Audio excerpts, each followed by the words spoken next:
Efed Podcast, the podcast exploring our fantasy wrestling hobby, where the wrestling is written, but the characters are real. I'm your host, Mikey Unlikely, and I'd like to thank you for joining us here on the Atomic Dropcast Network. And welcome back, welcome in, everybody, for another edition of the Efed Podcast, episode 54. I'm so excited you decided to join us. Thanks so much. And today we've got a big show for you. Not only do we have the Efed Podcast question of the week, not only do we have another 30 names for the top 100 countdown, not only do we have the Efed Spotlight, but we've also got a great interview with the Matt Loaf. He's a streamer as well as a Efed handler. He's been in the game a long time. He handles multiple characters. We're going to dive deep with Matt and have a good time and talk to him about his entire time in Efedding and much, much more. Guys, I hope you enjoy the show today. It's a big one. Before we get going, if you want to interact with the show, the best way to do that is on Twitter at the Efed Podcast. Of course, right there in that profile is the link to the Discord. Click on that link and you'll be thrown into our Discord where we have about 140, 150 Efed handlers, Fed heads, CAW guys, Fire Pro, everything else in between. It's a great community. It's a very positive community, and we're having a great time over there in the Efed Podcast Discord. So check that out if you want to dive in and get to talk to fellow handlers. And we've also got the Patreon over at patreon.com/Efed Podcast. We appreciate everybody who supports the show. This is a free podcast, comes out every Tuesday. But if you want to catch the show early, if you want to catch it ad-free, if you want to check out everything that hits YouTube first, if you want to do the monthly bad graps or a Q&A, join us over at the Efed Podcast, patreon.com/Efed Podcast. We have a great time there, and we appreciate our supporters very much. All right, guys, let's dive into the show. Before we do, here is a word from our sponsors. Also, make sure you check out the YouTube video of the Top 100 Countdown over at the YouTube Efed Podcast channel. Just give it a search. Efed Podcast will be the first thing that pops up. And the new video is up, and it's getting a lot of views and a lot of likes, and we really appreciate all of that. Appreciate everyone for checking it out, and we're glad you're digging what we're doing at the Efed Podcast. We're excited to keep on going. More YouTube stuff is coming soon.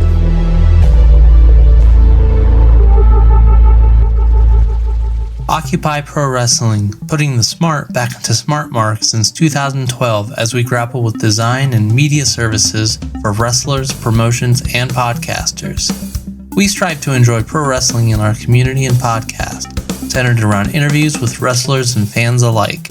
If you like what you see and hear, check out the central hub for everything we're doing and the latest from our site partners over at OccupyProWrestling.com. All right, guys, the Efed Podcast is very happy to announce its brand new partnership over on Facebook with the Social Media Wrestling Association.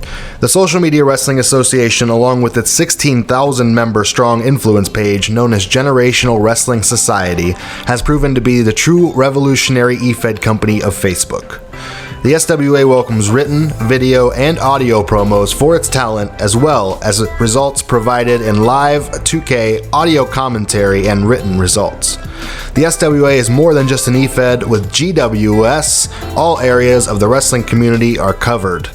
From belt collectors, wrestling news, trivia, and podcasts, and Efeds. Check them out on Facebook at Social Media Wrestling Association and Generational Wrestling Society. You can give a search for both. Once you join both, you'll be glad to become associated with the society. And we're going to be posting our show on Facebook exclusively on the SWA and GWS sites. And we're very happy to have announced this partnership with the SWA, and you can hear about it here every week. So guys, go check them out. Social Media Wrestling Association on Facebook. Defiance, an angle fed boasting 8 years of continuous fantasy wrestling. Defiance offers opportunities for original characters, micros, a standalone website utilizing Backstage 3 script, and a forum hosted on the long-running fwrestling.com, as well as a roster full of some of the most experienced writers in the game. Come see for yourself at defiancewrestling.com. That's defiancewrestling.com. Hey guys, are you digging this podcast? Well, we really appreciate it. I'd also appreciate it if you check out my other podcast. The Atomic Dropcast is a look back at the wrestling of yesteryear through adult eyes. We watch the wrestling that we watched as kids, as adults, with a couple of beers in our hands. It's a great time. Check it out over at atomicdropcast.com. You can also find us on iTunes, Stitcher, Google Play, Spotify, or wherever you listen to your podcasts. OCW Fed is a hybrid pro wrestling eFed that combines elements of role play and competitive play using the WWE 2K franchise. Whether you're on PlayStation or Xbox, OCW Fed is a creative outlet for gamers and pro wrestling fans alike. With over 16 years experience producing weekly content and live Twitch events, OCW Fed has a thriving community with handlers from all over the world.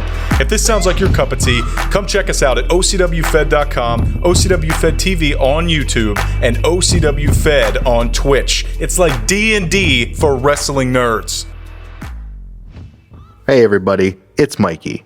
No, we're not back to the show just yet. First, I want to tell you about my Patreon. Now, I know what you're thinking. Oh no, am I going to have to pay for the podcast? No. The answer is emphatically no. The show has been and forever will be free. No, Brunk, you will not have to pay for the podcast. However, we have been asked by a handful of people how they can help support the show. And we've also been asked, mostly by Fuzz, why we didn't have a Patreon yet. And I quote, "You stupid I can't believe you don't have a Patreon. I will hurt you if you don't take my money now." End quote. That was Fuzz. He's a scary dude. So with that in mind, you can find us at patreon.com/Efed Podcast. Contributions start as low as $3 a month. Thank you very much for your consideration. Please get Fuzz off our backs. The Efed question of the week is brought to you by the EWC. The Extreme Wrestling Corporation is the game's longest-running roleplay Efed, having been established in 1997. With over 100 active roleplayers across 4 unique brands, the EWC offers opt-in booking on all of its bi-weekly shows. It's home to Stranglemania and the 4-day wrestling festival known as WrestleFest. The EWC is built on its welcoming community with zero bias and no drama. All styles are welcome. Come check out the EWC today at EWC4life.com. That's EWC, the number 4, life.com. In this week's Efed Podcast question of the week, when should you start a Hall of Fame for your Fed and what qualifies as a Hall of Fame run? At Mainstream IOW, I have started a Hall of Fame for Mainstream this time last year. I had 3 who were inducted for outstanding achievement in the game as a whole, and 2020 has been so crazy I haven't figured out a class for this year and may not until the first quarter of 21. At Greg Ward the Boss, for me, winning every championship in the Fed should be more than enough to be eligible for a Hall of Fame. Shout out to Defiance, where I've done just that. At JRock Pure_Puro 2020, I think maybe a few years in, when you have a good amount of people who actually did something in your Fed, is when you should start it. As to how they get in, I'd say going above and beyond for the Fed, multiple title reigns, and being retired or not part of the Fed any longer. Fair enough. At New Extremes W, after going for 5 years, we've been thinking about this. I'd say a 5-year minimum. As for what qualifies, as long as they have made some big impact on the Fed, that works for me, brother. At Roses of Graves, a couple of years and a Hall of Fame run and winning a lot of championships and doing big stuff in the company. There's a general consensus on this, 3 to 5 years it sounds like.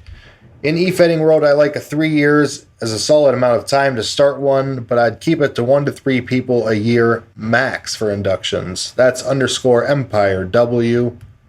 Next is at Mulletsaurus, over 3 years, and has to be accolades from what they've done in that Fed specifically. Nice. You can't carry it over from another Fed. That makes sense to me. Over on the Discord side of things, here's the answers we got for the question of the week. At I Thanked Fuzz -Lins, that's our boy Fuzz.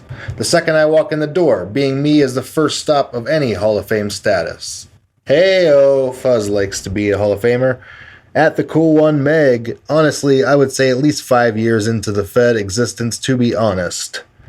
At the Masked Guy, from a complete OOC standpoint, if your Fed lasts a year, then you can consider having a Hall of Fame. People who have held the top belt and or were a part of huge rivalries that helped shape the Fed should be considered for top candidates for induction. Interesting, 1 year. That's one of the outliers so far. At MDG Warren, starting a Hall of Fame for a Fed depends on what type.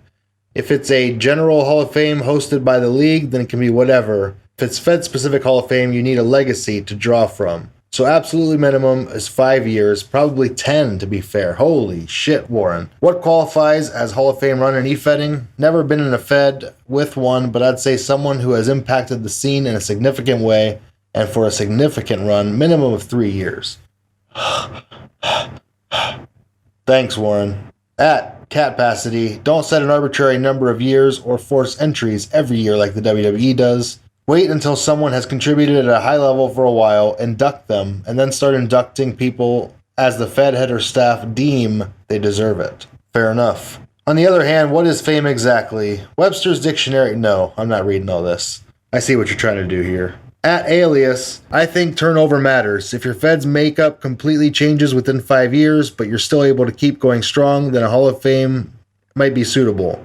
If you've got a fairly stable roster, pushing it out later would be ideal. Hall of Fame can be run based on multiple factors. It doesn't have to be the best characters. Obviously, world title reigns help. An absolute dominant run over just 6 months is pretty significant in our game if the competition is the best the Fed has to offer. But stable, mid, and upper carders who are consistent over a longer period of time is amazing. Consistency is freaking hard. That's deserving too. Same with positive OOC influences, people who help mediate problems and contribute to show match segment writing. I figure that's like inducting referees, announcers, and agents, which should happen a lot more in real life. Nice. At Landell, especially the second part about mid-carders and OOC. That's because you're a mid-carder, Landell. Hey. At Darren Zion, I'm with the Cool One, and I'm also not inducting myself into it. Heck, I would wrestle, I would have choices based off accomplishments, and the first class vote in 3 people of the history of the Fed, and maybe one of those being my own personal selection. And then I would copy Howe's format. Seems to work successfully. At Ruzilla, I agree that it's something that can be considered after 3 years, but I only want to see 1 induction a year until about year 5. More than titles, I think of having some memorable feuds that can be outlined in the profile would be something to qualify someone for a Hall of Fame. A lot of times the top tier have successful feuds in the mid-card or lower, just go about having scheduled matches without much being put into it. Unless it's an angle Fed. Great answers, guys. Great participation in this week's Efed Podcast question of the week. I think the general consensus is 3 to 5 years before you can start one, and then 1 to 3 people inducted per year. No one wants a Hall of Fame that's overloaded with active talent, and no one wants a Hall of Fame for a Fed that's been around for a year. There you have it, guys. I enjoyed that. That was a lot of fun. Efed Podcast question of the week, always pinned to the top of the profile, and you can catch it each and every week here on the Efed Podcast.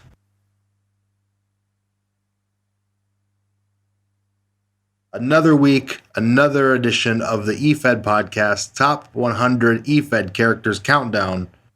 I'm excited to bring it to you. Last week we unveiled the first 30, numbers 100 through number 71. And this week we're going to hit 70 through 41. We're excited to give you the next 30. We're excited to go over the list.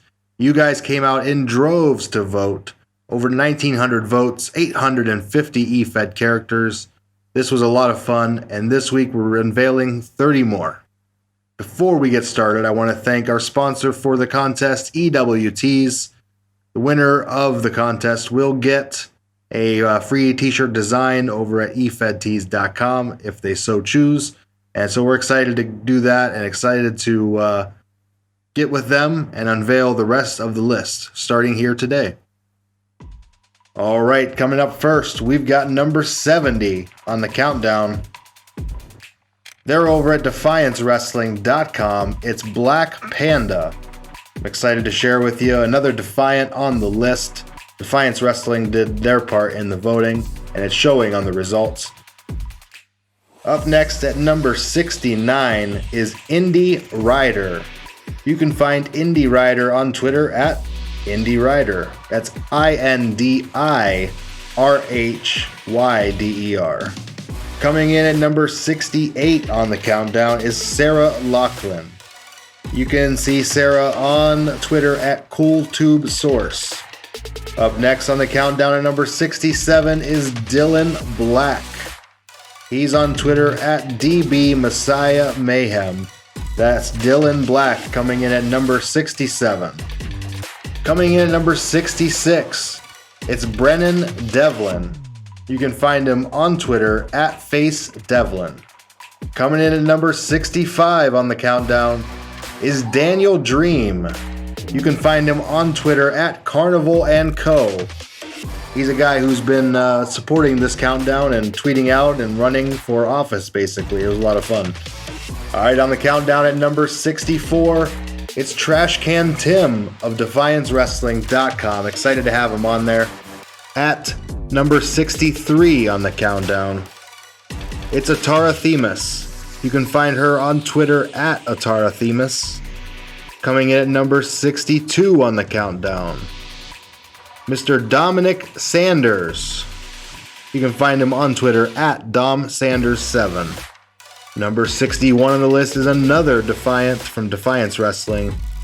It's Resin, a newcomer to Defiance and someone who has been known in the Efed world for some time. Coming up next at number 60 on the countdown is Brian Williams. You can find him at Live from the Moon. Coming up at 59 on the countdown is Jonas Coleman, another member of Shoot Project, who their members also showed up in voting and made Jonas number 59 on the countdown. Number 58 on the countdown is Seth Dillinger. He's over at Ascension Wrestling, and he is not on Twitter, but if you follow Ascension Wrestling, you can get their link. At number 57 on the countdown is Noah Jackson. You can find him on Twitter at Stop Banning Noah.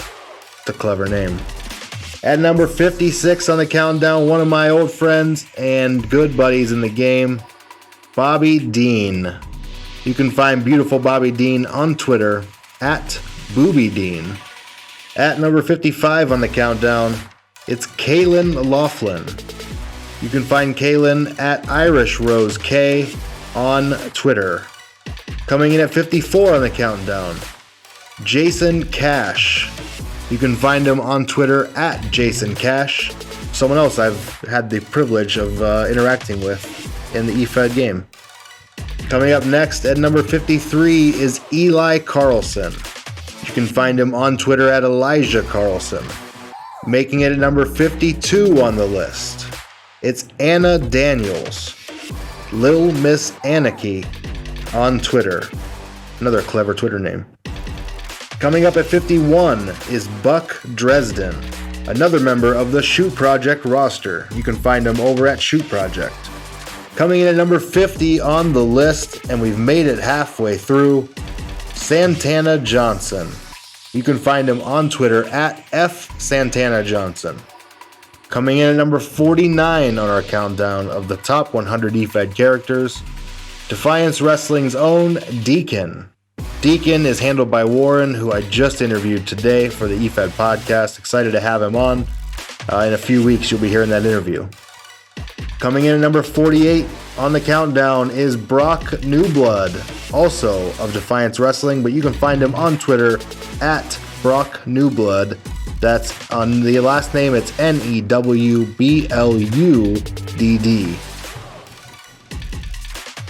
Coming in at number 47 is Griffin Hawkins, and you can find him on Twitter at Jukebox Hawkins. Coming in at number 46 on the countdown is Adam Sanders. He's on Twitter at AwkwardAdamS. Number 45 on our list is none other than Graham Baker, a former guest on the show, and you can find him on Twitter at GuillotineGB. Coming in at number 44 on our countdown, Avarici. Probably said that wrong, but that's okay. He's a member of the Shoot Project as well. You can find him over at Shoot Project Avarici. Coming in at 43 on the countdown is The D. That's Derek Edwards. He calls himself The D. You can find him on Twitter at PCPTheD. Member of the Pop Culture Phenoms over at Defiance Wrestling. Number 42 on the list is Lissy Hope. You can find her on Twitter at HopeLissy. I had the privilege of working against her earlier this year and had a good time. Up next is 41 and the final ranking today on the Top 100 Countdown. It's Kira Azumi. And you can find her on Twitter at AWA_Kira Azumi. Guys, thanks so much for checking out the next 30 on the Top 100 Countdown. Remember, if you don't like the list, you should have voted. Because I didn't make this list, everybody else did. So, Efed Podcast, Top 100 Countdown, as voted on by you, each and every one of you that took part, had a great time, and giving you the results. Next week, we're going 40 through 11. And then finally, the next week after that, we're going to hit the top 10. I'm excited. Hope you are too. Efed Podcast, Top 100 Countdown. Stay tuned for more.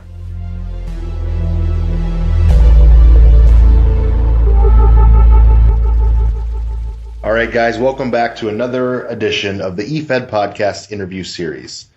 Today, we're joined by Matt. Matt's been a fan of the show for a long time and a great addition to the Discord. He's the handler behind Stacy Jones, Becca McGuire, Nathaniel Nitro, Lilith and Amara, Killer Carter, and many more. Currently handling over in Hybrid Fed, AGW, and EHWF. Matt's also a streamer on the side and a college student as well. Matt, how do you find the time? How are you doing? Thanks for coming on the show. Yeah, thanks for having me. I do know how I find the time. I just do. I think it helps that I'm currently unemployed at the moment, so got a lot of time on me. There you go. Yeah. Sounds like you got plenty of time on your hands, but yeah. Well, thanks for coming on the show, man. Like I said, you're a great addition to the Discord, and it's been fun having you a part of the community. Yeah, I love it, and I'm decked out in the Efed Podcast merch. We got my shirt and hoodie on. Made sure I specifically wore them today for That's awesome, man. I appreciate the support. I'm sure Brian does as well, and it's been fun having you in there. And we've got a cool little group over in the Discord, so it's a lot of fun. Yeah, definitely. Yeah. I've really enjoyed meeting all these new people, so being there. Really good. So for the people at home, tell us where you're from. I'm from the United Kingdom, northeast of England. Live in a little village that's in the middle of nowhere that nobody outside of the country. Most people who live in the country don't even know about it. So people outside the country are never going to know. Well, tell us how did you become a fan of professional wrestling? Well, I was about 10, 11-ish, 9, 10, 11. So late 90s, early 2000s. I was bored, just flicking through channels on the television, and then I came across WWF at the time, and I just fell in love with it straight away. Just seeing the larger than life characters, just like the stuff that they were doing, like they were beating each other up. That's the perfect age to really get into wrestling.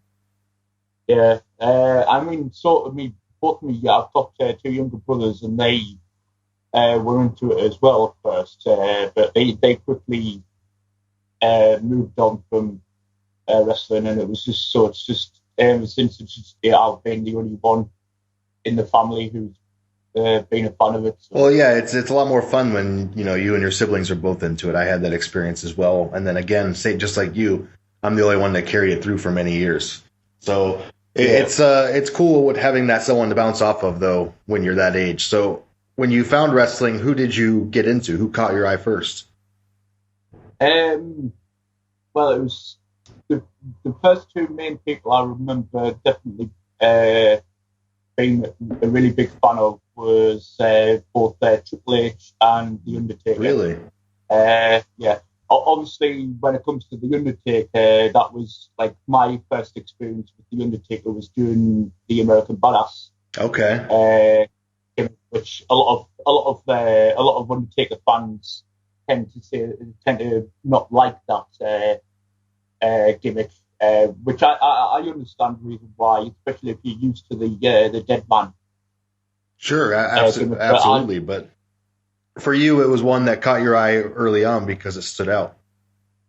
Yeah, I mean, like I think I always gravitated towards the sort of, because I was always very different out of everyone in the family. I was like, my brothers have always been into similar kind of things like music wise and stuff. Where I was a bit different. I was more into the heavy metal and rock, and so I gravitated to a lot of a lot of wrestlers who had that sort of like rock kind of look, like so Triple H, Undertaker, Test, Lita, Jeff Hardy, the rock star look. Yeah, the rock star look, basically. Yeah, I like that. And Undertaker, it's cool that everybody does love the Undertaker, the old dead man version. For them, that's like, oh, that's the dark part of his career. But for other people, it's like, well, that's how I found wrestling. That's what I got into. So it's cool that even though maybe some people didn't like it, that other people loved it. Yeah. Yeah, and I mean, like, another thing that I actually really liked that a lot of people don't like, and I mean, looking back at it now, I can understand why people didn't like it, but I was, like, one of my favourite storylines that I ever enjoyed growing up was the invasion angle. Yes. Because bear in mind that back then I wasn't actually aware of any other wrestling company other than WWF. I legit thought that WWF was the one wrestling company that existed. Yeah.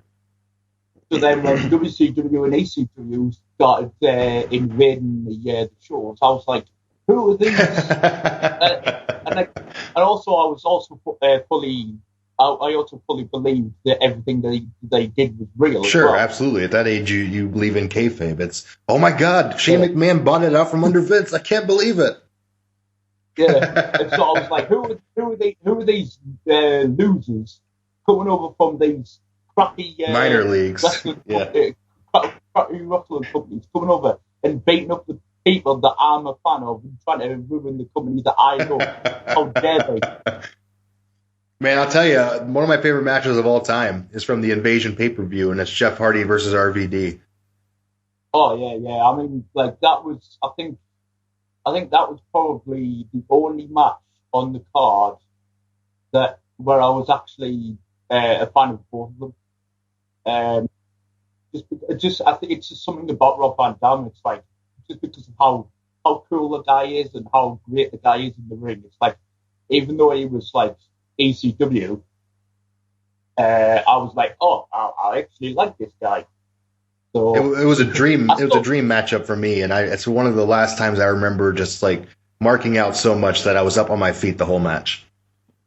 Yeah, I mean, I still wanted Jeff to win. Sure. But, yeah, that was such a good match. Well, good stuff. And you said Triple H as well. What attracted you to Triple H at first?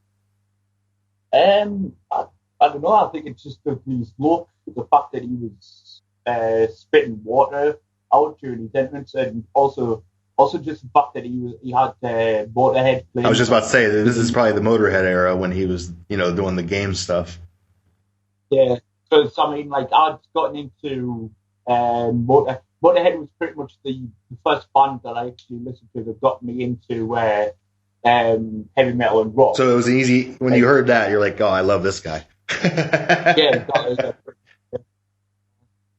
well, and I mean, like when it comes to Triple H now, it's like I have a lot more respect for him now because of the fact that he's the father of NXT and everything like that. Absolutely. So what about as you kind of got more into wrestling besides Triple H and Undertaker, who else attracted your eye as time went on? As time went on, I became a fan of Kane. From the games, I've mentioned this to you in chat before, but when it comes to the games, I actually ended up becoming a fan of D'Lo Brown. Yes, my guy. Yeah, because unfortunately, when I started watching wrestling, I think that was the time when D'Lo was no longer working for the company, so I'd missed out on him. Yeah, that's probably the TNA era when he was over there. And also because of the way I was as a fan, because I didn't really get the wrestling side of things when I was younger. As I got older and started to appreciate the wrestling more, I ended up becoming a fan of like the really, really good in-ring performers such as Kurt Angle, Eddie Guerrero, Chris Benoit, Chris Jericho, Edge. The guys who would go. Yeah. I actually started to appreciate them more. I actually remember I actually hated Kurt Angle for most of the time watching it, and I think it was actually going back to the Invasion angle. It was actually the Invasion angle that for the first time got me being a fan of Kurt Angle when Kurt Angle when Austin had first turned on WWF, and like Angle was the new sort of head honcho of Team WWF now. And then because it was Angle, it was also when Angle ended up defecting over to the opposite side as well. Then in the final match, Kurt Angle ended up helping Team WWF win, and so I was like, yes, I love you, Kurt Angle. Yes. Well, I imagine when he was doing the whole American Olympic hero, he was a heel in America for that. I can't imagine how big of a heel he was outside of America. Yeah. Well, that's good stuff. You became a fan of the wrestlers, the pure wrestlers, the Benoits, the Angles. I think that's natural progression of a fan. You get into the characters, then you get into wrestling, and then you find your in-between. And later on, you found your in-between, and what else are you into, like, say, today or, say, the last 10 years? Today, I'm definitely a fan of NXT and NXT UK. Those are the main shows I watch now. I still watch the main pay-per-views every time they're on, just to see how things are going. But I'm a big fan of nowadays. I'm a big fan of the Undisputed Era. Big fan of Johnny Gargano, Tommaso Ciampa. I'm into a lot of there's so many really, really good female wrestlers in the business nowadays, so I'm a big fan of the women. I mean, hell, Paige, even though unfortunately she's no longer wrestling now, but I was a really big fan of Paige when she first appeared in NXT, and I've followed her career up until the time that she had to retire. But I'm a big fan of the Four Horsewomen. Yeah, and I mean, like now it's like Shotzi Blackheart, who I'm big fan of Rhea Ripley. And really, you're a big fan of women's wrestling today. Yeah, definitely. I love it, and it's like because like before, I mean, it made sense at the time, but like back in the 90s, a lot of the women, like they did have a handful of women who were actually really, really good wrestlers. Yeah, your Molly Hollies, your Ivories, yeah. But like most of them were just eye candy, really. They were just there to show off the wrestling. Yeah. But I mean, nowadays it's just really, really cool to see more really, really good female wrestlers in the business. So your time as a fan, you saw the entire evolution. Not to steal the term that they use, but yeah, pretty much. Yeah, exactly. I've seen it from the very big. Obviously, even from the back in the days of when Mae Young was still, like it was like throughout the generations of women's wrestling, there were always like a couple of talents who were actually really, really good. But because they didn't have, I think it was just a case of because they didn't have as many good female wrestlers, they weren't able to really push the division properly. and give the women the chance to really show what they could do. And whereas now they've got who can do it. So, right. And then in the 90s, it was the Jerry Springer times, and it was nudity everywhere and shock value, and yeah. Yeah, and I mean, it fit with the whole attitude era when it came to that, so. Well, very good. How did you find the weird, wild world of e-fedding? Well, I was in college for 2 years, from 2005 to 2007, and a friend of mine who was on my course with me gave me a friend's email address and said it was like basically said to us, here's my friend's email address. Say, I think you guys should get to know each other because he's a wrestling fan too, and I think you might hit it up with him. So I was like, yeah, fair enough. And this was like back when MSN was a thing.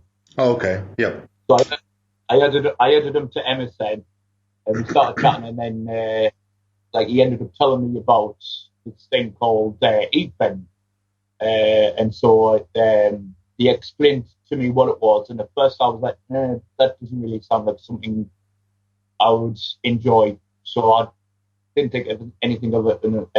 And then in like a year later, in 2008, I ended up having more time on my hands, so I was like, I ended up sending him a message asking him for the Fed that he was part of. I asked him for the website, and then I went on, had a look, went through it, and I thought, okay, maybe I actually might enjoy this kind of thing, because I mean, I've always been a very creative person, and I had tried to write books, but like what would happen is I'd start writing a book, I'd get an idea in my head to write a book, I'd start writing it, I'd get like about 2 pages in, and then I'd just be bored.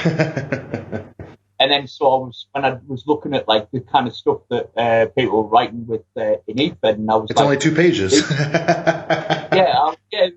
were like short stories basically, and I was like thinking, okay, well, this is kind of fitting in with what I want to do. It's not like an entire book; it's just little short stories, and it's also to do with wrestling, which I'm a big fan of. So maybe I would actually enjoy it, and then I ended up signing up with my first character back then. And do you think your mate was trying to hook you up with that email address to get you into e-fedding, or do you think he was just saying, hey, you guys are wrestling fans? I think it was just to do with those both being wrestling fans. I don't think that my friend who gave us the email address was familiar with Efed himself. Okay, so. just wondering if there wasn't some underground hidden messages in there. I mean, there might have, well, I know there might have been. Well, very good. You found your first Fed, and what kind of Fed was it? Are you talking role play Fed or a real wrestler Fed? Yeah, it was a role play one, like for original characters. I've never actually been in a Fed where I've had to handle a real wrestler. Well, by 2005 or 6 or even 8, I guess, the majority of those had died out and had been mostly regular original characters. It was role play Feds. It was WWE World Wrestling Association. It was role play Fed. It was the shows were weekly, and the role play limit was 3. So it was like people were like busting out 3 role plays every week to try and win their matches. I mean, I remember I signed up with a character named after myself. So it was like Matthew Robinson, basically. But then when I was filling out the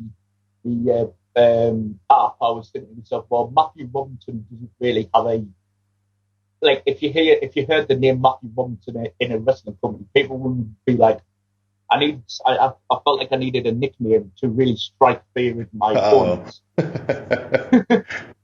So it just so happened that I had the Punisher movie on in the background, the one with Thomas Jane and John Travolta in it. And so I thought to myself, why don't I just call myself the Punisher Matthew Robinson? And so I ended up I ended up giving him that nickname, and yeah, First character was born. Yep, and yeah, I had started off really, really well. I went on an 11-match undefeated Nice. to begin with, and actually in my third ever match, I won a triple threat match with the international championship on the line, which was like the second highest honor in WWE at the time. It was like their second. It was their intercontinental title, basically. So you took a natural ability to the game with your writing ability, and you were able to overcome some obstacles early, and you come off on a tear. How does that build your confidence? And then when did you get smacked in the face? I mean, I don't even think I ever really got smacked in the face, like with the. Confidence. The weird thing with me is, and it's not just with Ethan. It's just been with just anything in life. I'm a very modest person, so it's like if I ever manage to achieve anything, I don't ever think, oh, I must be great at this. I just think to myself, okay, well, I appreciate that they believe I'm this good. So, and it's just what it been one of those things. So it's like, I think it's because I've always had more expectations of myself. So if I do end up losing matches or whatever, it doesn't affect me. I mean, later on, yeah, occasionally there are some losses that I've had in the time Efed where I've it's stung a little bit. But I mean, I've quickly ended up getting over it and just moving on to the next match, basically. That's a good mentality to have, and one that if you can carry forward is awesome. So you were in your first Fed. You had some success winning the second tier title right off the bat. How long were you there, and what did you ever achieve the main title there? Unfortunately, I didn't manage to get the top title there because I was only there for just under a year because the Feds unfortunately had to close down because the guy in charge just didn't have enough time for it. So, but the guy did say to me after it closed down that he did feel that I was able to. He said he could definitely have seen me as the world champion there at some point.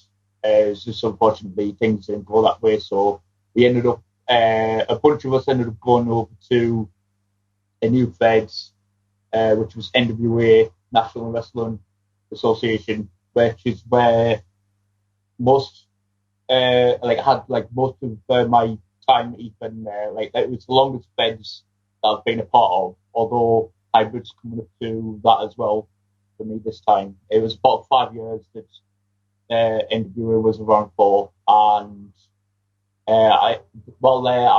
because at that point also I'd started using Stacy as an in-ring character as well, because the Stacy character started off life as an NPC. Okay.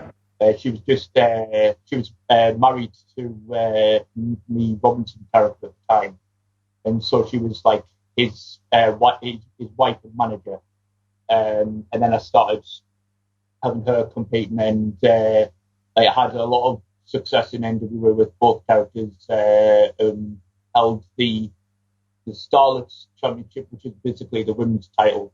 Had held the Starlets title a couple of times with Stacy, and with Robinson, I was like the first Grand Slam champion in NWA. I'd held the world title several times, along with all the other titles there. I was actually the first title I actually won with Robinson in NWA was actually the World Tag Team titles with a friend of mine who handled the character called Jason Myers.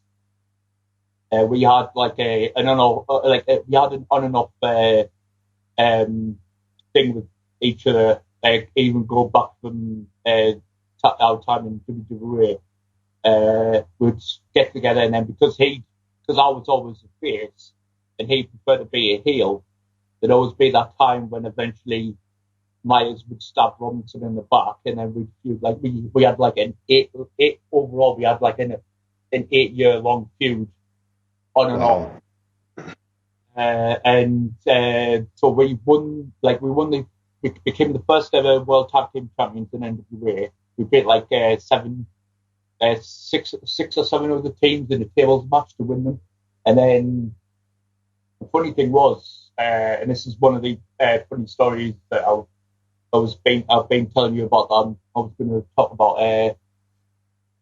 our first title defense was against a team of brothers called Eric and Nova Kincaid. Okay. And so leading up to the match was booked, and I remember I went online, went on boards, and I'd seen that Eric had posted a role play. I was like, okay, so I'll read the role play, like see how he's done.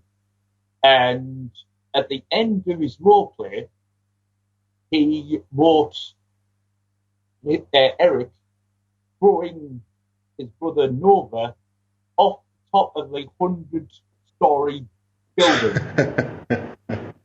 And it was like, okay. So I texted my friend who handles Myers, saying, have you seen Eric's role play yet? And he was like, he said no, and he ended up getting back to me after he had read it, and he was like, what the fuck? And then I sent a message to the owner of NWA saying, have you read Eric's role play yet? And then he read it himself, and he got back to me saying, what the fuck? the guy who the handler of the meet, he does seem the amount of times that he got kicked out of NWA and brought back in, I can't remember how many times it happened. It's just like, because the other weird thing that he did, he was always constantly changing his picture base and thing. Yeah. Like every other few days, and there was like the weirdest time when he changed his picture base was he was using Batista, and bear in mind this is all supposed to be the same character that these pick bases have got. So he started off as Batista, fair enough. He went from Batista to Bobby Lashley. And then went from Bobby Lashley to Melina. Whoa, same character. Yeah, same character. And it's like, the thing was, like, if you'd actually say when it comes to the Bobby Lashley Melina thing, if you'd actually worked on, like, we've been building up a story where the character wasn't happy in his body, like if the guy himself wasn't happy being a guy, and he actually conveyed that in a story, and then eventually went and changed from Bobby Lashley to Melina, then fair enough. Like, that would be an actual storyline behind the sudden pick base. But from yesterday to today, with no story. Yeah, and I mean, the only thing he did regarding that was after he changed his pick base to Melina, he then wrote a little character development role play of his character waking up after the sex change operation, and that was it. That's in-depth storytelling, Matt. Someday you'll understand. Well, that's good stuff. So you were tag team champions at the time, and where did you go from there? How did the tag team run go, and then where did you move from there? I mean, it went all right. I can't remember exactly how long we were tag champs for, but we were a decent team. I think it didn't help that at first there weren't really that many tag teams that were good enough really to take the titles off of us. But eventually things changed, and then there was the inevitable time when Myers once again turned his back on Robinson. So then we feuded for a bit, and then after that I started going on more of a singles run with Robinson, and I won countless championships. I won the like I said, I think I won the world title about 5 times overall in NWA. A very good 5-year run. Yeah, and I mean, like, plenty of other titles, and there was a point where I started feeling a bit burnt out with my Robinson character, so I decided to take a break. And then during that time, but the thing was when I took a break with him, I was like, I was thinking, well, I still want to write, and so I'd never tried writing as a heel before, so I thought, okay, I'll bring in a brand new character, and they'll be heel, and I'll see how I do. So I brought in a character called Steele Matthews, who at the time I was like using Ted DiBiase Jr. as his pictures. It was called Priceless Steele Matthews. So your typical arrogant rich kid who thinks he's better than everyone else. So I brought him in, and I also ended up deciding when I brought him in, I decided because I'd written Robinson off by him getting attacked by an unknown masked assailant and put him on the shelf. And so then I ended up realizing after I'd brought in Steele, I was thinking to myself, well, why don't I just have it that it was Steele who was the one who attacked Robinson? And so I ended up doing this, building this story where I was basically feuding with myself. And then I had Robinson return after a few months of being out. And I feuded with myself for a bit between Steele and Robinson. It's a weird experience when it comes to that, having to get two characters up against each other, because you, even when you don't want to, you somewhat have a bias one way or another inside your own head. Yeah. Talk about what it was like. You mentioned earlier Stacy Jones started as a NPC character and then evolved into an in-ring character. What was it like for you for the first time to write a female character from a male perspective? I honestly didn't really think about that. I just thought I would give it a go, and I mean, I think one of the biggest compliments I actually got was like during the NWA run. There was this. Unfortunately, I don't talk to her anymore now. But there was a friend, somebody that I ended up meeting through NWA who handled a character in NWA, and she actually, the first time when she discovered that I handled Stacy as well as Robinson, she was actually very, very surprised, because she said to me that the Stacy character was written so well that she legitimately thought it was written by a woman. So, Fine compliment.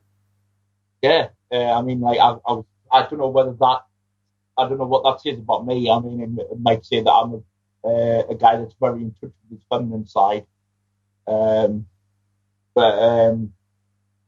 I mean, I haven't had any complaints yet about the way I write female characters, and I mean nowadays with the characters I've got, I've like all of my characters apart from one are females, so it's kind of strange how it's taken that. I think, well, I don't want to say it's strange. I think it's because of the fact that when we were talking earlier about how many more female wrestlers are in the industry now, and being able to show off how good they are. I think that's probably the reason why I've got more female characters nowadays than I have male characters. There you go. And talk about, you mentioned you had a long run with the NWA, multiple championship runs in different levels with tag teams and singles. What happened next? NWA ended up after a good run of 5 years. NWA was over that time, actually, over 5 years, NWA actually went through 3 different owners. I ended up being the third and final owner, because I wanted to continue. I wanted the place to continue. So I said to the guy who's originally in charge, who could no longer, and I said, I'll take it over. There were a couple of times when I was still when I was in charge, like I did get a couple of the world title runs there, but I did make sure that I wasn't involved in the decision, because whenever I was during my time running the Feds, if with any of my matches, I always made sure I didn't vote. I had a small group of people that I trusted and I believed in, and then if there was ever a match that I needed help with to understand the winner, I would always ask them what they thought, and then I'd tally up the results of who picked who, and whoever had the most votes ended up winning the matches. So after that goes, the NWA goes down, I joined. I think that was when I joined VOW, Visionaries of Wrestling, which you're familiar with because you were there for about a quick cup of coffee. Yes, popped in, popped out, but had a good time. Visionaries of Wrestling, I became familiar with your character there, and then when I saw you in another Fed later on, I was like, oh, hey, I know that guy. Yeah. So that was, again, it was one of those places when NWA, because NWA ended up closing down because I was getting a bit bored of knowing everything that was happening in the Fed before the shows actually happened, because obviously I knew everything that was going to be happening, and I was getting a bit bored of that, so I just wanted to go back to being just a role player and just like being surprised, having that surprise when the shows go up and you read the results and you see what's going on. I wanted that back, so that was why I decided to no longer be in charge of NWA, and so I ended up going to the VOW, which was run by a guy who we knew from NWA, and that was and at that point I decided to retire Robinson. That was the first time I'd retired him.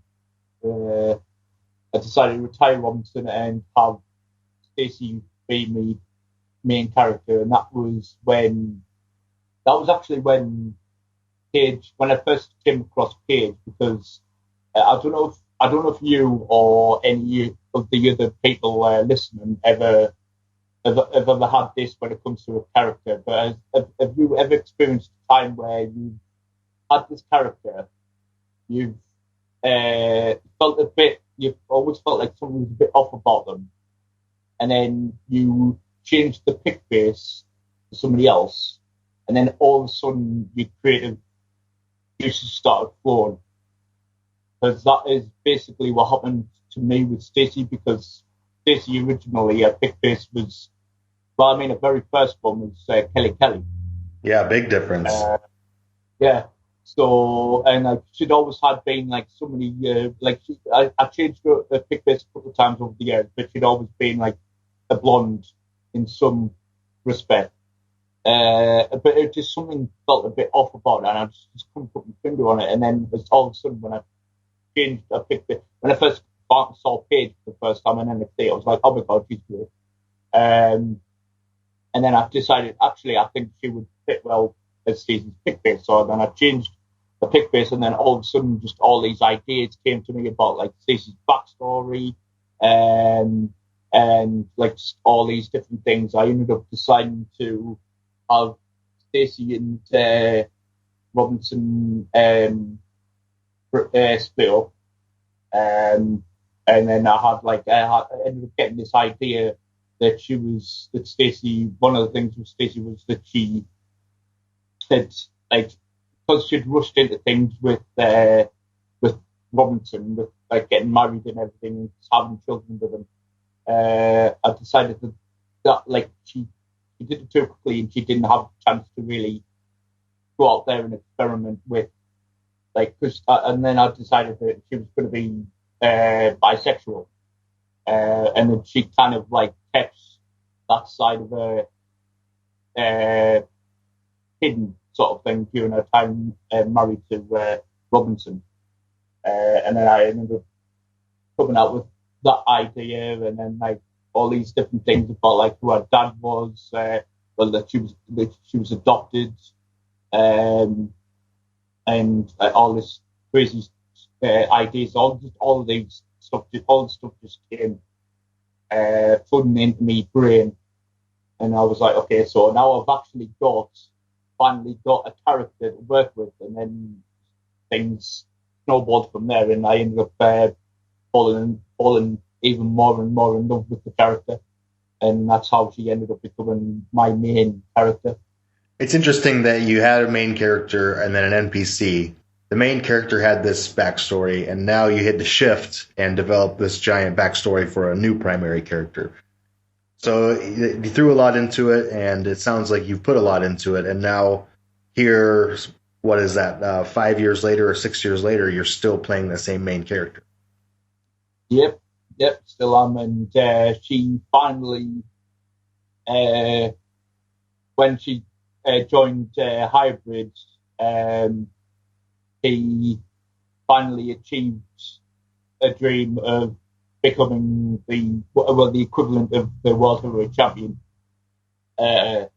which was something I really wanted to do with her. I mean, like it was great being a world champion with my previous main character, but it was always one of those things I was thinking to myself, would it be possible for me to ever win the world title with another character?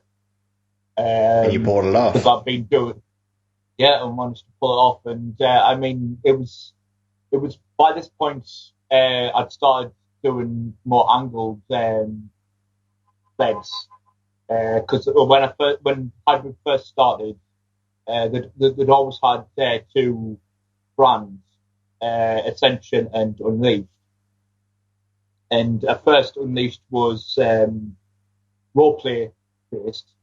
So, like anyone who was on the Unleashed brand, they would have to roleplay to win their matches, whereas Ascension was angled. So, and I would because I wanted to enjoy both of them, I ended up having a character on both Unleashed and Ascension. I mean, now at the moment I've got, not anymore because I decided to retire my Lollipop character, but I did.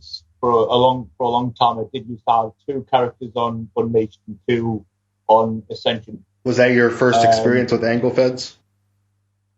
Yeah, pretty much. When I came over to Hybrid, that was my first experience with Angled. And to be honest, I've gotten so used to Angled now that I just don't think that I'll be able to go back to role playing. I mean, I did experience role playing Feds again for a brief period when I decided when I joined Mile High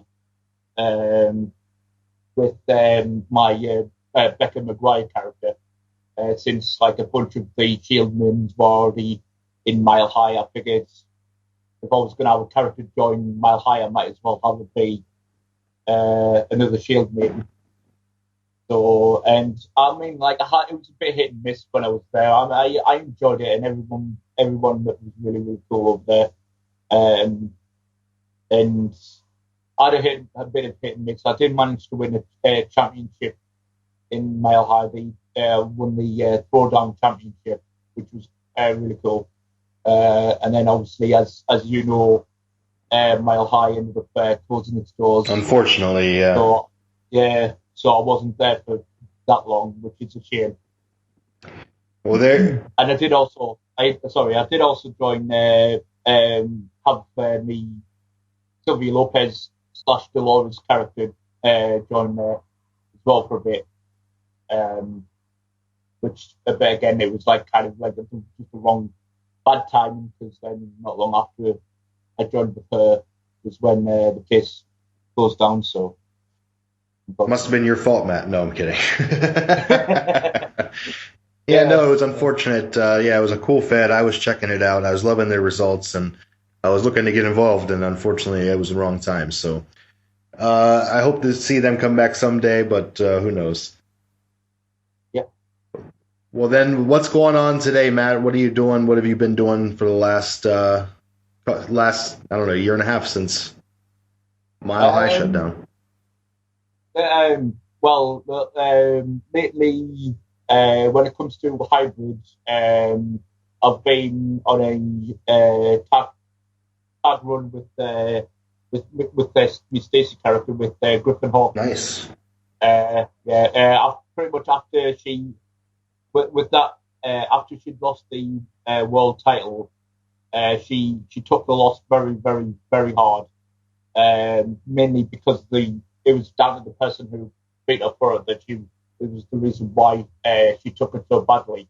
And so I had her off TV for a while, even had her contemplating ending her career entirely. Like, even had her like threatening to retire for good, because it was like the loss was that painful for her. But then, like, over time, originally I was going to have a team up with, because I wanted to have her come back and be part of the tag team.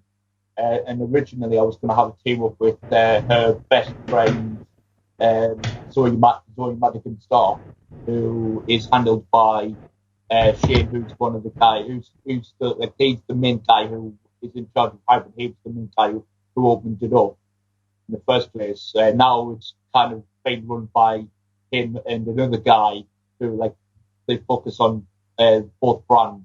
One handles one brand and the other handles the other. So originally I was going to do that, but then at the time when I decided I was going to bring Stacey back, he had Zoe involved.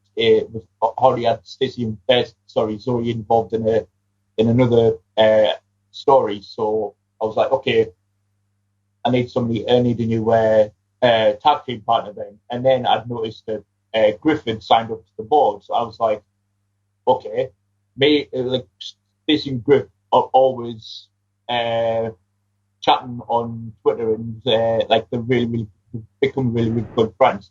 So I sent Griff a direct message on Twitter asking, hey, do you want to be a tag team? And he was like, yeah. So then the rest is history. We ended up coming up with a tag team name called the Rock Hearts. And then we spent a good while, almost a year, going after the tag titles, and we ended up winning them. And there's a chance that we might end up being the final ever duality champions when Hybrid closes its doors in December. But other than that, I'm also been on a run in AHWF with Killer Carter. She has been absolutely tearing it up over at AHWF. She recently, the world champion over there is pretty much like undefeated ever since she came in. So, I had Killer Carter. She won a Royal Rumble-esque match at their latest pay-per-view, where she basically came in at number one and outlasted all 29 other wrestlers to win the whole thing. And so now she gets a shot at the world title. So fingers crossed, she ends up being the first person to defeat the current champion, and then hopefully she'll end up taking the title off of her. And really, there's I've recently joined AGW with Stacy and my Covenant tag team, Lilith and Amara. We're still in the early days of that. But I did have Stacy join Triple W, which didn't work out. The situation with that, I sent you the information so you could put them on the spotlight. Put them on your spotlight. They got 2 spotlights accidentally, and then they ended up just disappearing. So I was like, oh. I think we'll wait until Efed's been open for a few months, Matt. Yeah, probably a good idea. That's the reason why I haven't given you the AGW information. We call it the Matt rule. No. I mean, we haven't even had we've just had our second show with AGW, so I'm just holding off. I'm just like, no, I'm not. but Like until but hey, I do hear AGW is making a lot of noise on Twitter. I've seen all their stuff, so that's good to see. yeah. All right. I mean, no, there has been a little bit of negativity on Twitter. When isn't there? True. Yeah. All right, over on Twitter, we got at Bard Gabriel, Ohio. Number 1, when are you going to come get revenge for what I did? Well, it all depends on whether I decide to bring. It all depends on where Ohio is when it comes to the what Fed season. I'll have to get with him and. I believe he's in the EWC at the moment. Yeah. I have been in EWC for a little bit. I mean, it all depends. I might try and hand it more playing again. Now the hybrid's closing down. There are a few places I'm looking at. Number 2, best match of all time you ever watched. Well, that one's actually quite easy for me to answer because it was Volta versus Tyler Bate at NXT UK TakeOver Cardiff. Like, for so many years, it had been a toss-up between the two Undertaker Shawn Michaels matches at WrestleMania, and then when I'd seen that Volta Tyler Bate match, I was just like, wow, this is my all-time favorite match ever. So it's cool that you have such an easy decision. Like, it just comes to you. Yeah, it's nice. Well, he's going to make you tear it up because number 3 is Push 1, Mid Card 1, and Fire 1. Pete Dunne, Tyler Bate, and Walter. And tell us why. I've seen this and I was like, oh, how are you back? He did the same thing to me on my interview. So I've been thinking about this for a few days, and I'm gonna have to just because Tyler Bate and Pete Dunne are both English and are my guys, my fellow countrymen. I've got to fire Volta as much as I don't want to fire him. I have to. Tyler, I would probably put in the mid card because, like, I mean, the guy's still young. He's still in the early years of his wrestling career, and it's amazing to see how great he is at wrestling at the age that he's at, and like he can only get better as the years go by, and I can definitely see him being arguably the best wrestler in the world in a few years' time if he continues. It's hard to argue.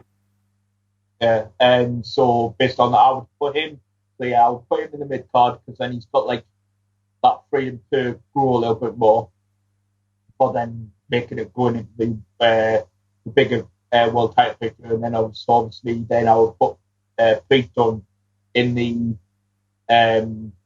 world title picture because he's a little bit older.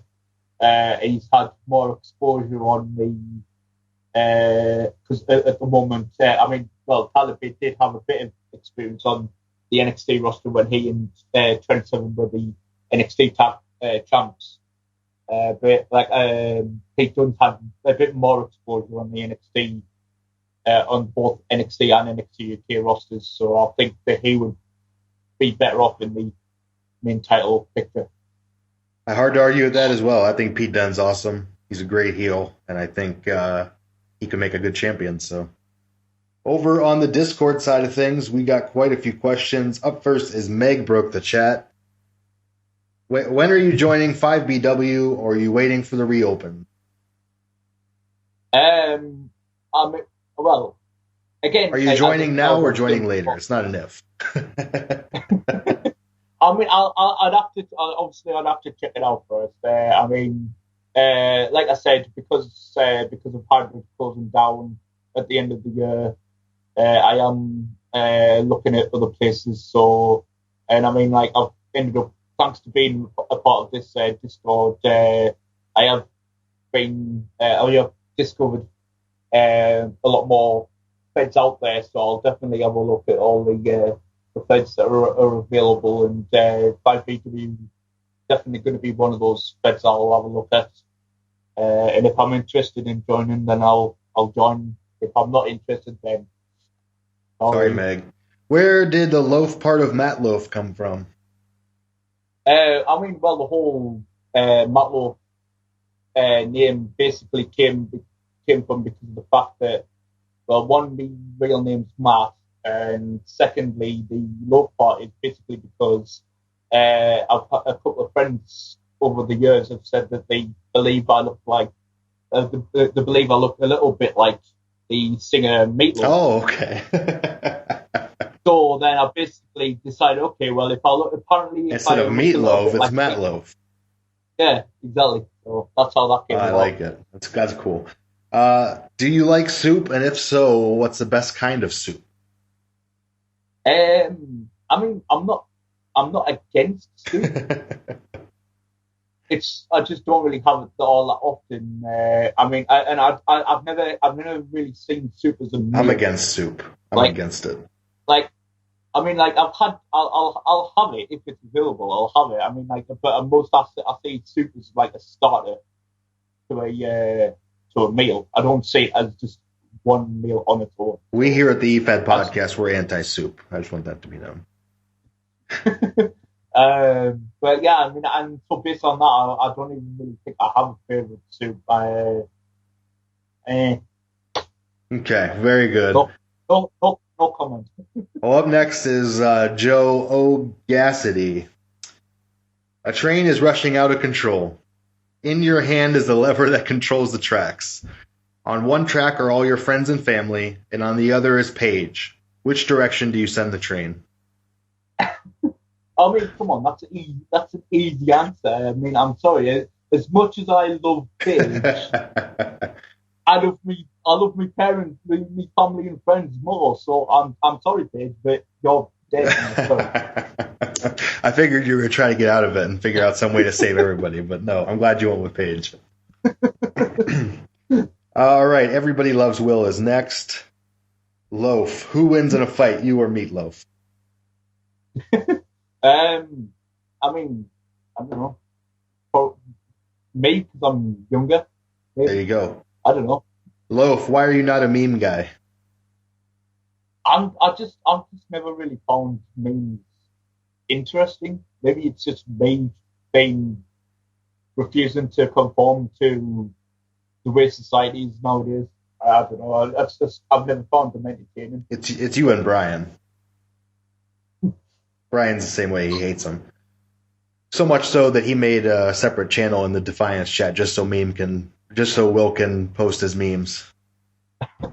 So, you see, I wouldn't go as far as saying that I hate them. I think it's probably a case of I probably don't understand a lot. Oh, okay.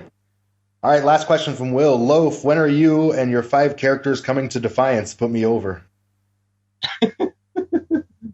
I mean, well, I don't think I am coming to Defiance now because I think I've already talked to you about this. Yeah, we already had this conversation. Yeah, I'm not really a fan of the micro pose of things. I'm more into going to being in a place where you have like the real life picture bases. So I'm not. I mean, I'm sure Defiance is an amazing place.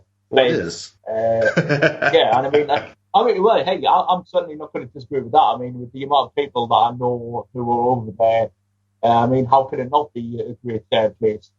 So, but unfortunately, I'm just not going to be over there with my 5 characters. And there you go.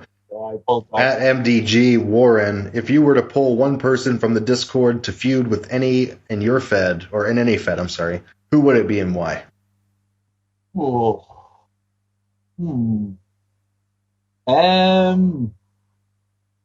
I honestly think that I mean, and obviously, I can only really say this because out of all the characters, all the people I know in the Discord, and, like the character I'm most familiar with is probably Mikey Unlikely. Yes.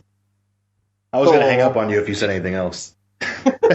So based on that, and especially at the moment, considering how I've got Stacy and Griff as the rock hearts, and obviously with Mikey having the Hollywood Grubs and being a heel tag team, I actually think that a feud between the rock hearts and the Hollywood Grubs would actually be a really, really, really good feud. There you go. I like it.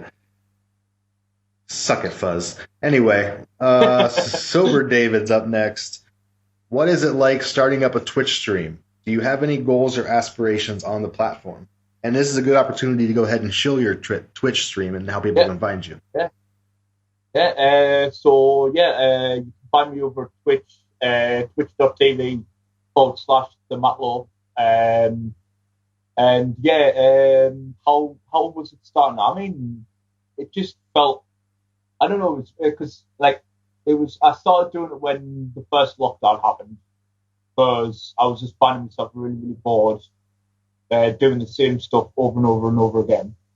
So I figured to myself, okay, well, a few of my friends had started Twitch streaming themselves, so I thought, okay, well, I'll give it a go myself, and I ended up really having a lot of fun with it, and I got lucky enough to end up being approached by this organisation called Stream for a Cause, who I volunteer with, who work with streamers to put on like charity live streams where we raise money for small charities who don't really have the funding to get the name out there.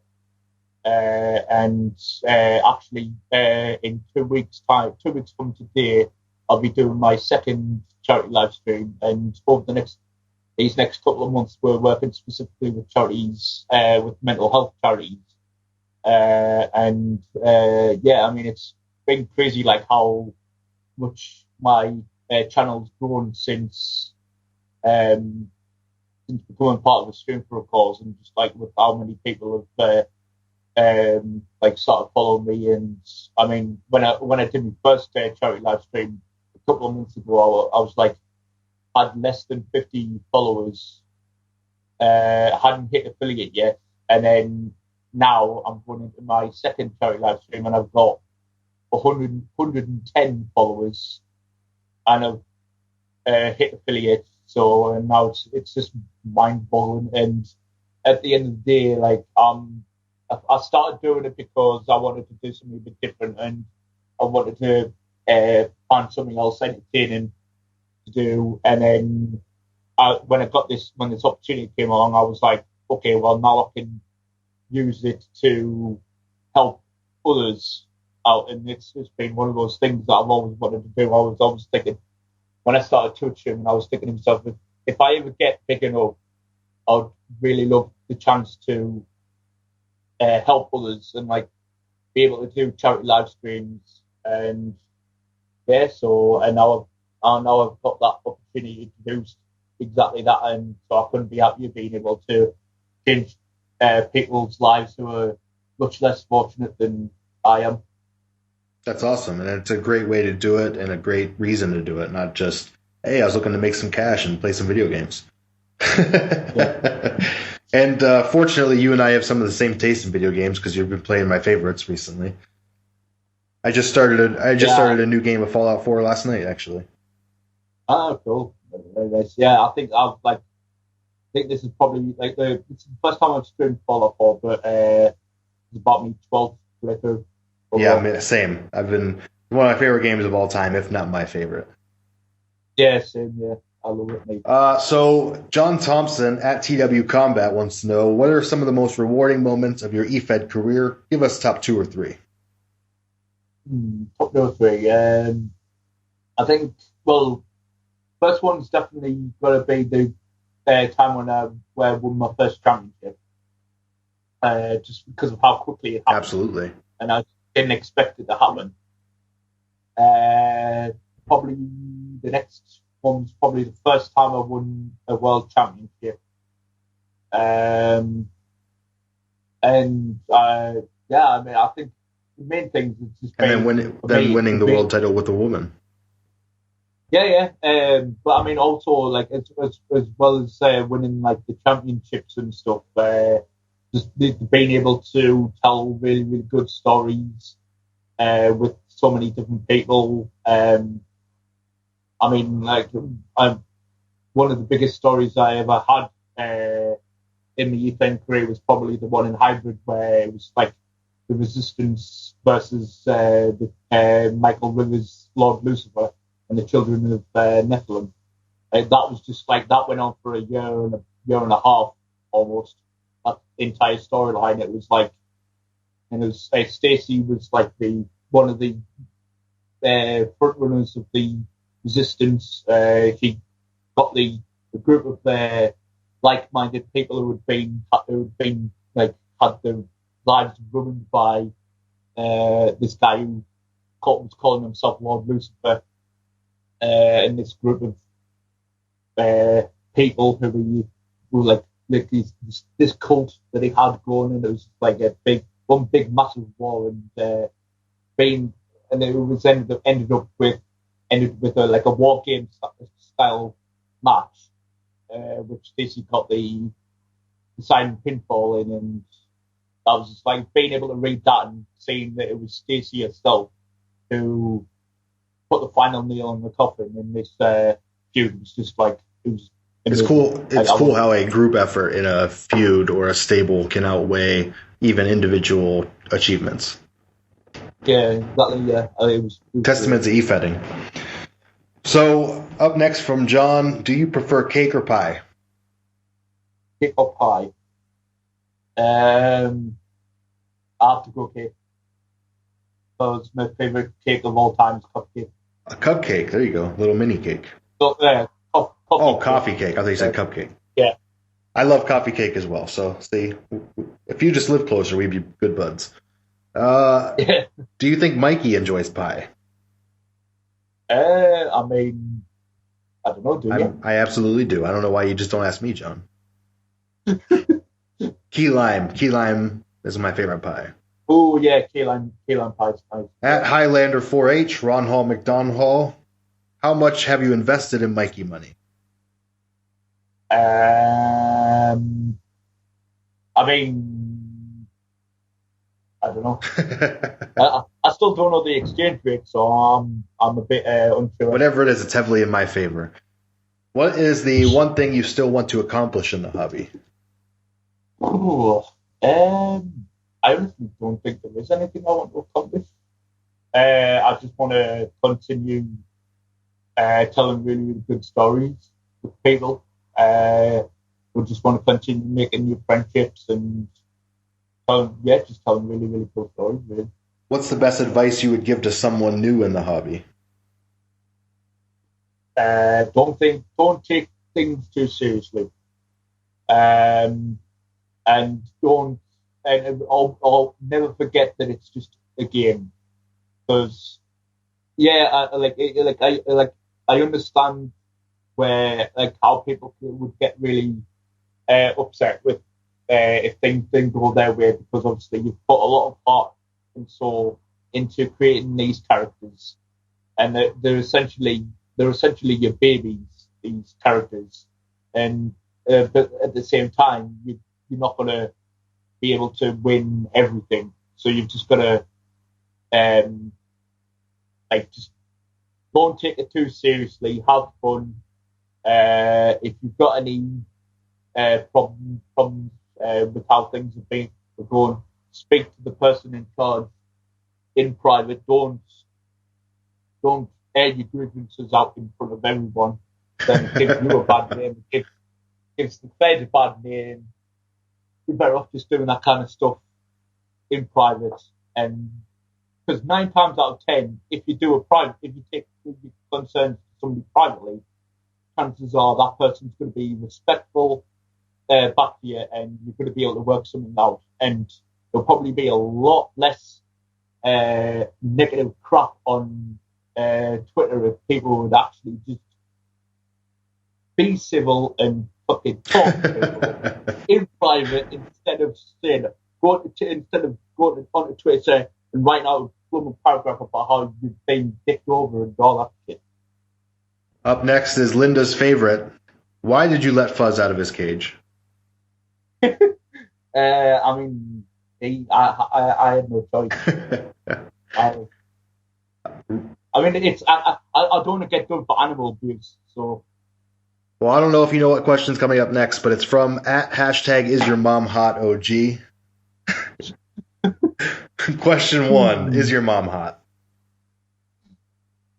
I mean, I don't personally think so, but I'm guessing my dad does. Because he's been married to her for 33 years. Question 2: Is she single?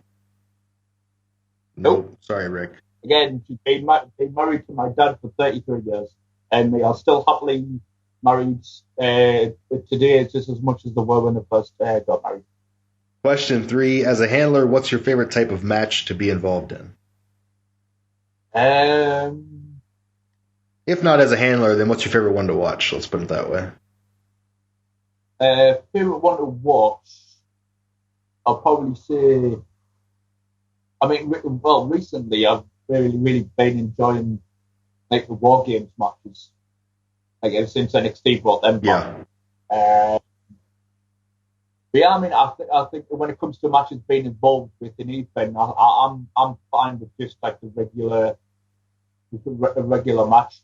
Me, like I don't mind stipulation matches, but it's just as long as they don't go too far. Like I'm not like I don't mind hardcore matches, but I don't like the extreme like when they go like ridiculously over the top. Like I've never been a fan of things like CZW, and like a lot of the death matches. Yeah, like some of the times, like a lot of they tend to do have John Moxley involved in a lot of like over the top extreme matches in AEW, and I'm like, I just don't find them entertaining. I think with stuff like that, I think like some people they just go over the top for the sake of going over the top, but rather than doing it to be entertaining. That's my personal take on it anyway. I'd rather just watch a match that has like a little bit of weapon usage, but mainly focus on like doing stuff in the like showing off how good you are as a wrestler. Very good. Given the option of writing a slack-ass typical heel or a trend-setting babyface, what do you choose and why? I mean, trend-setting babyface. I just think the trend-setting babyface sounds better than slack-ass heel. Yeah, slack-ass heel. I mean, it's like if I'm going to write any kind of character, I'm not going to do like something typical. I'm not going to do a half-assed when I'm going to do my best to make it an engaging character. And it's one of the reasons why, even though a large portion of my female characters at the moment, even though they're all in same-sex relationships, I've never made any character one-dimensional, and I've never had any of these my female characters to solely be I'm gay, this is my character, because to me I don't find that entertaining. It's like, yeah, what you do, you're gay. Like, if anything, like their sexuality is like the last thing on their mind. I create a character with several layers, and I do the right character as entertaining as I possibly can to get other people entertained by the stuff that they do and the stuff that they say. And I think everyone should do that in this game, because nobody's going to give a shit if you have a character who's literally just, oh, I'm gay, or I'm this, or if it's just one There's thing. no shock value. I mean, it's that's what they're going for, but it's not there. Yeah. So, yeah, I tend to agree with you. It's sexuality is not a gimmick. So, question 5 from Rick: Why is Rick Ridiculous your hero? He's not. Question 6 from Rick. Why don't you drink bagged milk like civilized Ontarians and less civilized Quebecers? Well, there's a good reason why I don't drink bagged milk, and that's because here it doesn't exist. No, it doesn't exist anywhere except for where Rick lives. I mean, if it did exist over here, then I might have given it a try to see what it's like. Because I've always been the kind of person that when it comes to food and drink, I'll try everything at least once, see what it's like. There you go. That's always a fun experiment. Raven Saint, are there any over 75-year-old Efed wrestlers you've heard of? Who are they, and which one's your favorite, and why? Over 75 years old? No. Nobody. I don't know anyone that old. No, I can't say I do either. I think the oldest people I've heard of in this game are probably in the 40s. As a handler or as a character? As the handler. Character-wise, I think the oldest is probably like late 30s. I don't know. The guy I just interviewed last week on the show, I guess it's airing as we interview this, he is in his 50s as a handler. And I believe the character is his age as well, so it's wild. 3 most interesting feds you've been in and why? 3 most interesting NWA, just because of like how many friendships I made there, and just how many great characters were in the Fed. Hybrid for the same reason, pretty much. And third, probably Mile High. As little as it lasted from my time when I was there, there were just seemed like everyone was just really, really cool, and there was a lot of really, really good characters. But all right. Question 3 from Raven Saint. Efed and Twitter, is it a dream match or disaster piece? It depends. When it comes to Twitter, Efed Twitter, it's just like with anything. There's pros to it and there's cons to it, and unfortunately, there is a lot of there are a lot of toxic people on Twitter, but usually, and like from my experience anyway, like a lot of I've been able to kind of like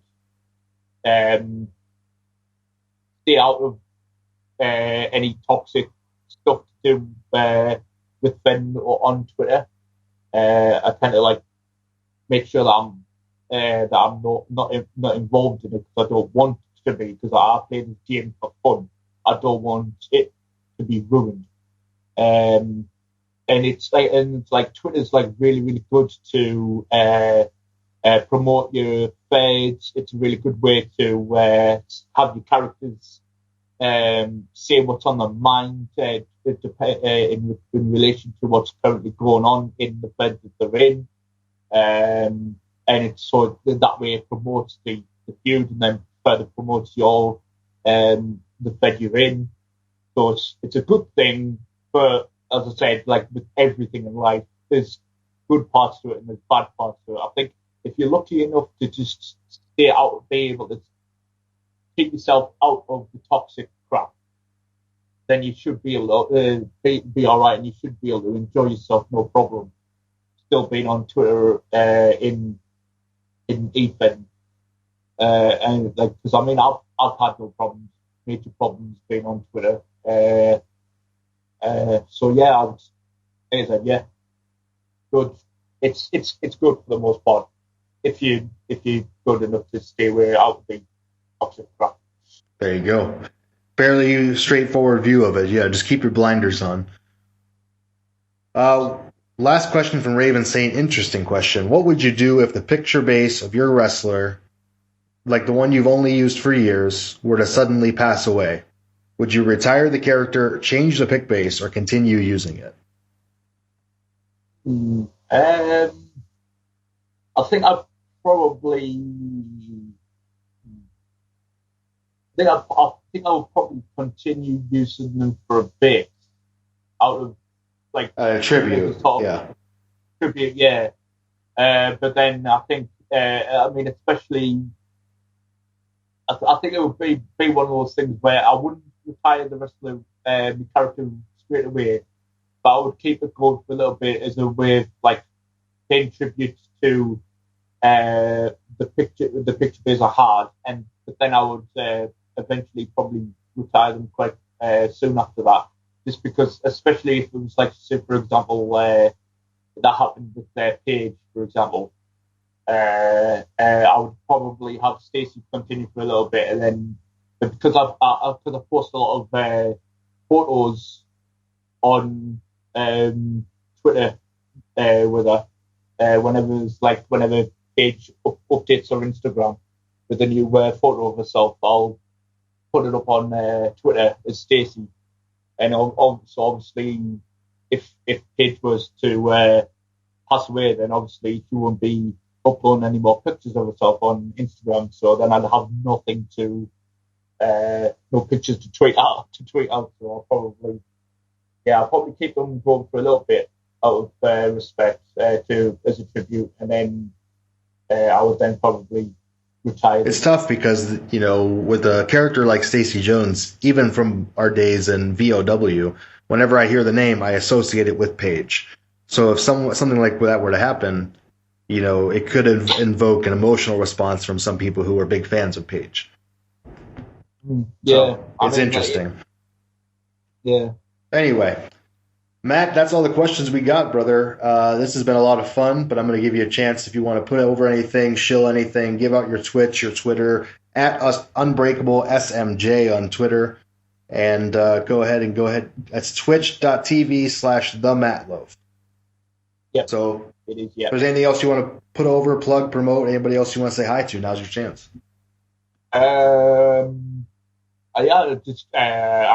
Special shout outs to anyone and everyone who I've worked with over my time, even whether you guys listen or not.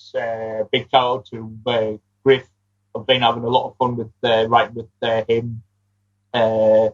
Big shout out to Ryan, who is he's handled several characters, and like a bunch of the characters he handles that my characters are in relationships with. So and we've worked together, we've worked against each other over the years, especially over the years in Hybrid.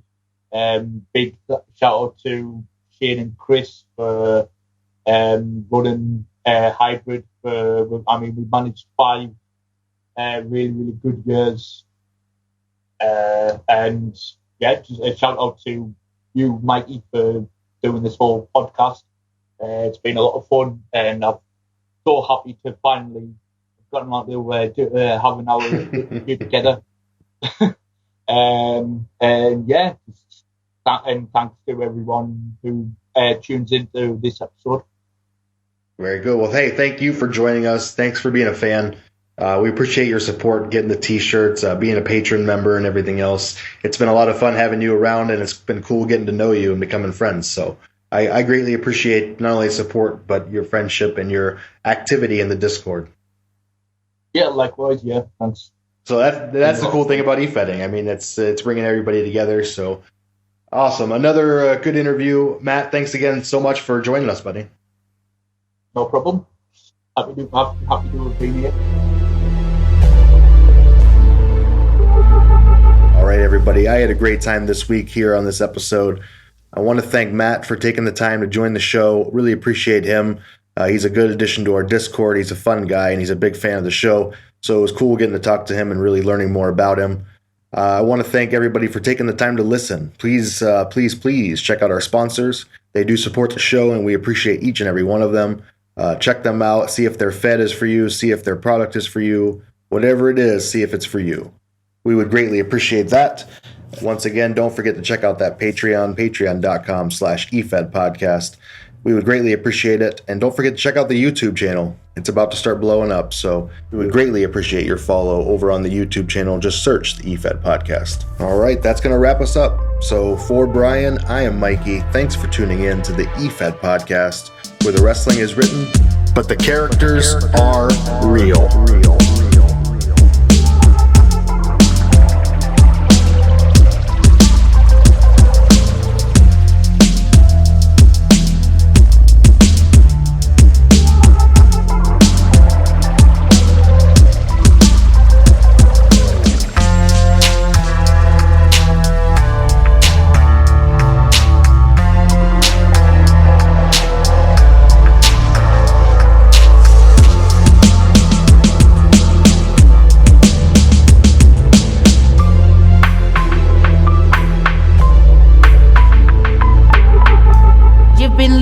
The Efed Podcast, only on the Atomic Jobcast Network, presented commercial-free on Patreon.